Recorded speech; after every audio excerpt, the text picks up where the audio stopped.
Thank you very much, Jenny. The artist Vincent van Gogh was a very religious man all through his life. But in 1880, he turned away from the church because of hypocrisy that he saw in the church. And he painted a famous painting called Starry Night. You've seen it, Catherine? We did it in art. Oh, you did it in art. Fantastic. You can tell us all about it later. But if you're not familiar with the painting, it depicts a church in the painting, whitewashed. But the thing about this church is that it doesn't stand out from the other buildings. It just seems to blend in. So the sky in this painting is ablaze with light, but the church is dull. And that's really sad, isn't it? And it's so sad that he saw hypocrisy in the church and turned away from it in his day. It's sad because Jesus calls the church, God's people, to be the light of the world, just as he was the light of the world. The church is meant to connect others with God and show the way, the truth, and the life. And yet, just as in Vincent van Gogh's day, sadly, the church often fails so badly to do that.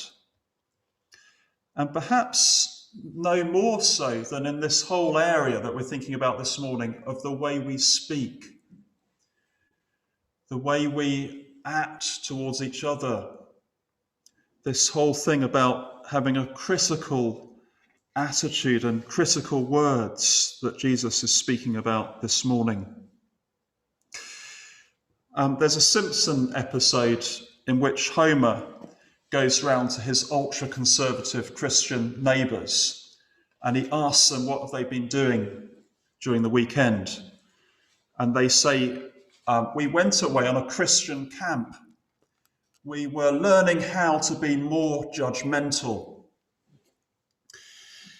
Well, it's a joke, of course, but sadly, that can be all too close to the mark. And then it's very far from funny. Paul warns the first century church in Galatia, if you bite and devour one another, watch out that you are not consumed by one another. And you've only got to look at the church today, in the 21st century, look at the divisions and the schisms and so on. The problem of destructive criticism has not gone away. We live in a culture that's often highly critical of others, and sadly the church can also be a place of backbiting and venomous words. So in our passage in Luke 6 this morning, Jesus addresses this issue head on, this issue of a critical spirit. But he also speaks of the opposite danger, which is to be undiscerning, to be try to be so accepting and tolerant of others that we suspend our critical faculties, turn a blind eye to almost any belief or behaviour. And that can be true of our society too. A society which often seeks to be uncritically tolerant of others. So Jesus is giving us a balanced picture here that there is a place for correction in love, but he's teaching us that great care must be taken as we do that. But let's start with the danger of being over-critical. And the heading here, proud criticism destroys. Proud criticism destroys. Verse 37, judge not, and you will not be judged. Condemn not, and you will not be condemned. Now, it's important to say Jesus is not speaking against the law courts or justice in that sense. He's not telling us to care nothing for truth and right and wrong. Rather, this is all about being overcritical, what we call judgmental. Listen to how John Stott describes such a person. A fault finder who is negative and destructive towards other people and enjoys actively seeking out their failings. He puts the worst possible construction on their motives and pours cold water on their scheme and is ungenerous towards their mistakes. That's the sort of person Jesus is describing here. Put positively, at the end of verse 37, Jesus says, "Forgive, and you will be forgiven. Give, and it will be given to you." Can you see, Jesus is showing us that the way we treat others will determine how we are treated, will determine consequences in our lives.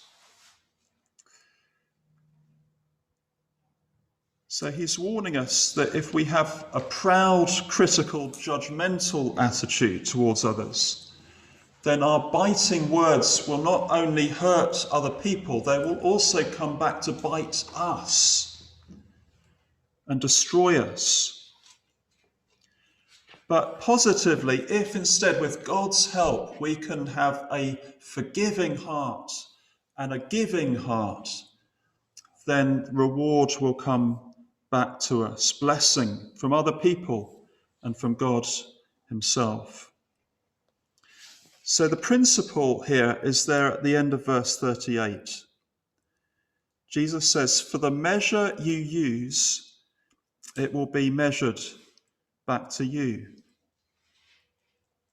So if we measure out judgment and condemnation on others, then that is what we receive.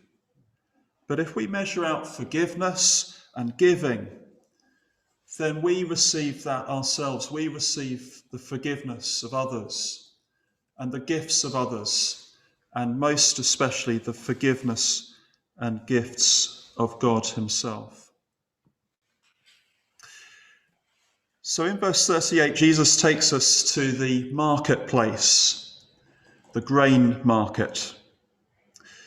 He says, "Good measure, pressed down, shaken together, running over, will be put in your lap." So in an ancient market, this is how you would measure out a full measure of grain.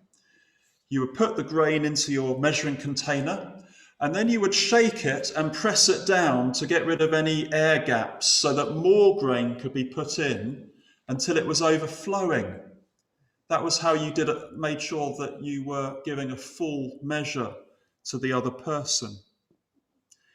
And Jesus is saying something like this. He's saying, don't think that if you act wrongly towards someone else, don't think that you will get away with it. Don't think if you've got this harsh, judgmental, critical spirit, that won't come back to bite you. And positively, don't think that if your behaviour is godly and good towards others, don't think you will be unrewarded because of that. There will be a full reward. It may not come straight away, but always in time, the reward will come. Sherry and I have been watching a detective drama series called Unforgotten. And in the first series, it's about a crime that was committed 40 years prior to the events of the day. But over that 40-year period, the crime was undetected, unsolved. Everything was undiscovered. And the drama depicts the lives of the individuals involved in those criminal events over the 40-year period. And as those things are then gradually rediscovered or uncovered, as new evidence appears and everything is revealed. and those individuals are seen to suffer the consequences of their actions 40 years previous. There's a sobering verse in the Old Testament, Numbers 32, verse 23, which reads, "Be sure your sin will find you out." And I think what's most striking about this drama is not that the criminal activity of those people was found out in the end, 40 years later, but actually the way that the program depicts those people's lives even before things were uncovered. It was not the case that they could just live their lives for those 40 years as if nothing had happened. There was tremendous shame, tremendous guilt, tremendous remorse. And so applying this principle to a judgmental attitude, Jesus is saying that our critical words not only destroy others, they will also destroy us. Verse 39, can a blind man lead a blind man? Will they not both fall into a pit? In other words, if we try to correct another person when we ourselves need correction, we will end up destroying both the other person and ourselves in the process. There's something about being proud and critical that brings a blindness, that we cannot see our own fault. We can very quickly see the fault of others, but when it comes to our own sin, we're blind.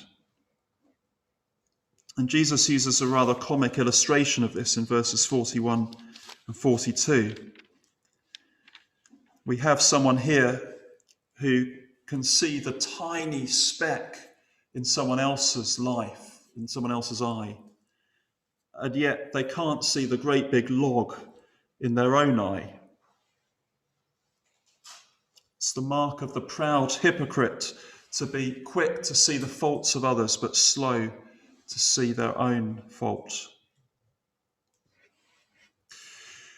When Joseph Parker stepped into the pulpit of the City Temple in London for his Thursday sermon, he announced that he was under some trepidation that morning because of a letter that he had received the previous few days. A gentleman had written to tell Parker that he would be in the church that morning for the express purpose of making a philosophical analysis of his sermon. After a long pause, Parker said, "I may add that my trepidation is somewhat mitigated by the fact that the gentleman spells philosophical with an F." Well, a slightly funny example of a harsh critic who sought to expose the minor faults in the preacher whilst failing to see the massive error in his own spelling. But we all fall into this trap, don't we? Or we all can fall into this trap. Think of home life, parents and grandparents. It's so easy, isn't it, to be overcritical of our children and grandchildren. We can so easily come down on them like a ton of bricks for some minor fib that they tell, forgetting that yesterday we told a great big lie at work. Statistics tell us that 77% of what parents and teachers say to children is negative. In an average household, a child hears the word no or told what they cannot do 148,000 times before they reach the age of 18. Please don't count, girls. Husbands and wives, isn't it so easy to be overcritical of our spouse? We have a great long list of ways we would like them to change. But are we conscious of the ways they would like us to change? Or think of the workplace. It's very easy to be critical of our boss, for instance. But how good a worker are we? And could we really do a better job if we were in their position? Or church life. I think it's so sad that churches can be amongst the most critical places of all, because we think other Christians can take it. In a previous church I belonged to, there was a disagreement within the church family. And of course, disagreements always come in families and church families. That's not the issue. But the issue here was the very ungodly way both sides of the disagreement treated each other. It was really horrible. I wasn't actually there for the worst of it, but I heard that the church got a real wake-up call when, after a particularly acrimonious church meeting, the vicar collapsed under the strain and an ambulance was called to take him to hospital. Perhaps I should just say at this stage I am in very good health, so don't worry about me in that respect. But I think that story is a sober reminder how careful we need to be with our words, especially when there are disagreements amongst us. At home, in the workplace, and in church, we're to develop, with God's help, a generous spirit, a forbearing spirit, a forgiving spirit, because a proud, critical spirit destroys others and destroys ourselves.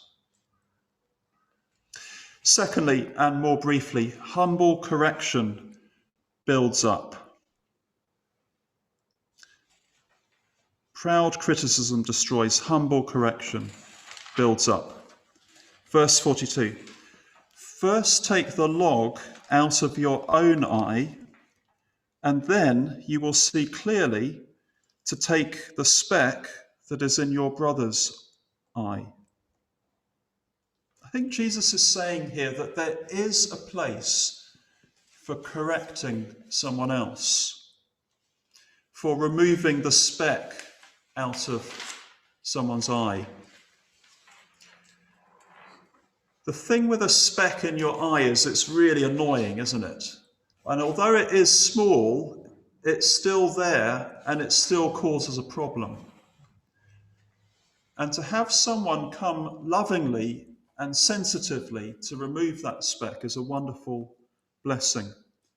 But Jesus is saying that if we're the person to do that, we must be humble. It can only be done well in a place of humility. The person who's little aware of their own sin is quick to find fault in others, and that person is like a bull in a china shop. But the person who is humble, who is aware of their own failings, who takes the time to remove the log first, well, that person can be a wonderful instrument in God's hand to bring gentle and loving correction. I don't know if you've ever tried to do this actually, removing a speck from someone else's eye, but it's a delicate process, isn't it? You do it very carefully, very gently, very sensitively. And so it is to be with a loving rebuke, a loving correction. Most of us are very sensitive beings, and we find criticism difficult.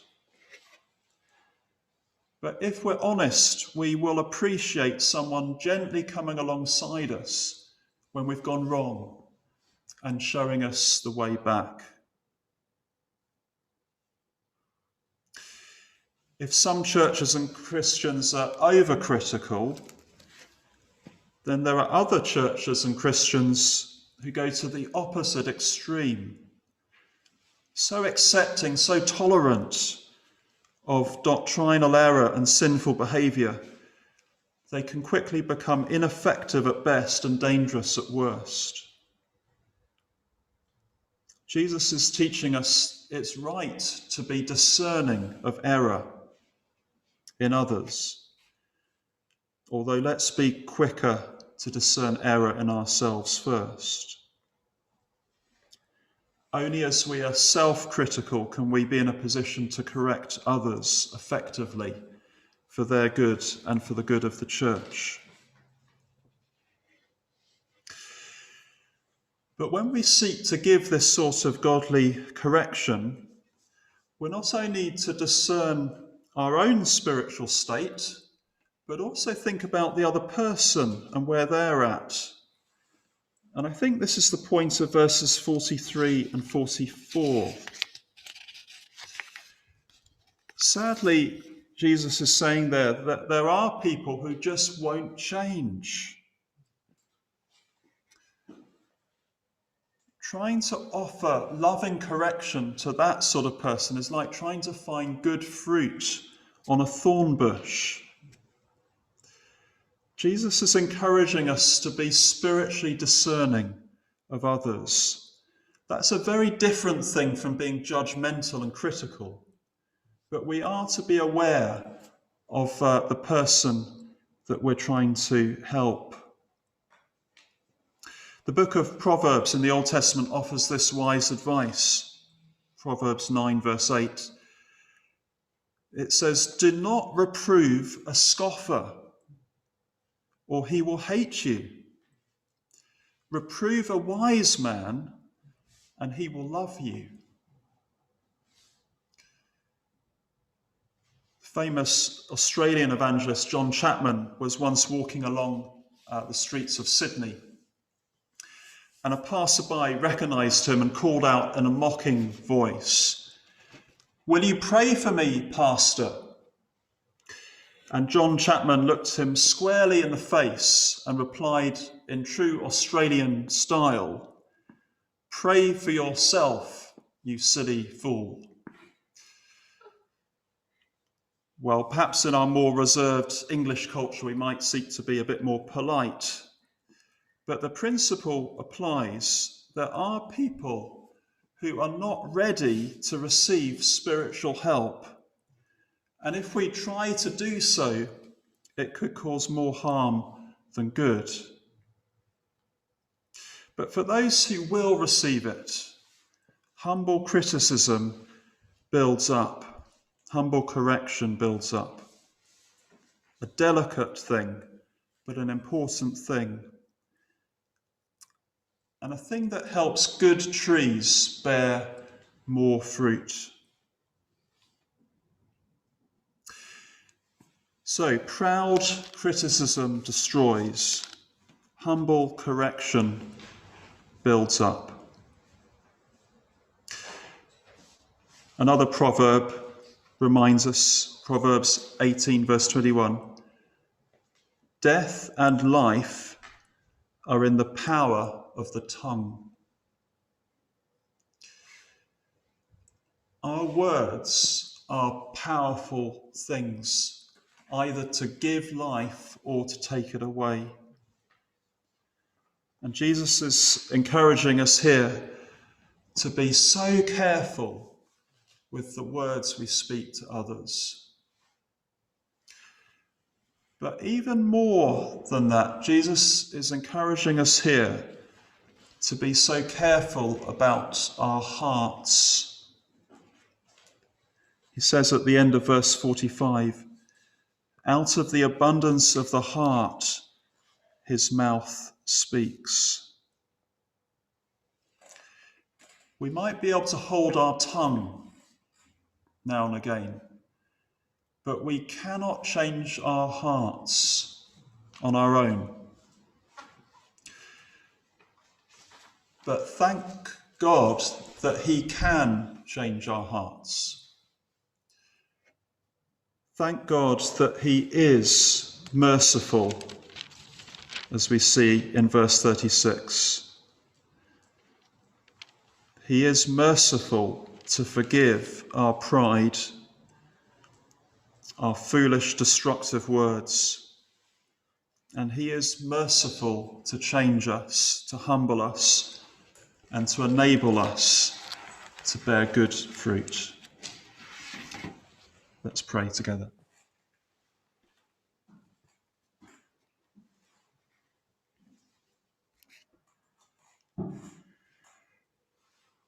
Father, I'm sure as we've all been thinking about what Jesus is saying about our words and our hearts and how they can hurt other people and hurt ourselves, I think we would all recognise how we have failed many times in the way we have spoken to others. I think we can all recognise there have been times when we've been proud and judgmental and critical and harsh. And Father, we want to thank you that you are merciful to us. We thank you that even when we have that great log in our lives, we thank you that in your mercy, you can take that away from us. And Father, I pray for each of us that you would humble us and keep us humble, that you would help us to have a heart that is forgiving of others as we have been forgiven, that is giving to others just as we have received so much from your good hand. And I pray that we would be those who build others up, not tear them down. That you would help us to be gentle and kind and humble and lowly of heart. That you would help us to offer that word of gentle correction when we're called to at the right time, but to do it with wisdom and gentleness. And so, Lord, I pray in all of our dealings in church and at home, I pray, Lord, that you would help us to shine your light into a dark world, and most especially in this whole area of how we speak and our heart attitude to others. For Jesus' sake, amen.